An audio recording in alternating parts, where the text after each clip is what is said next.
नमस्कार मित्रांनो, हे पूर्ण शेत आपलं आहे 4 एकरामध्ये. जवळपास आपल्या कोंबड्या या शेतामध्ये खूप दूर म्हणजे या कपासीमध्ये खूप दूर फिरायला जातात पिल्लांना घेऊन आणि आतमध्ये त्यांना काहीच भीती वाटत नाही.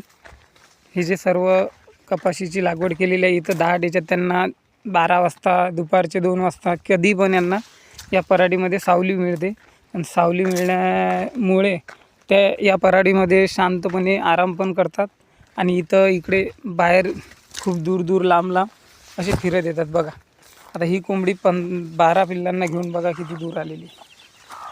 हे बघा असे बाहेर फिरत राहतात आणि मुक्त संचारमध्ये यांना असं सोडलं त्यामुळे पिल्लांची चमक बघा कशी दिसते आणि पिल्लं खूप ॲक्टिव्ह आहेत. हे एक पण पिल्लू हाती सापडत नाही आपल्या. बघा किती असे दूर येतात आणि मला पण पिल्लं शोधायला टाईम लागतो. एक करून पिल्लं म्हणजे एक कोंबडी शोधावी लागते.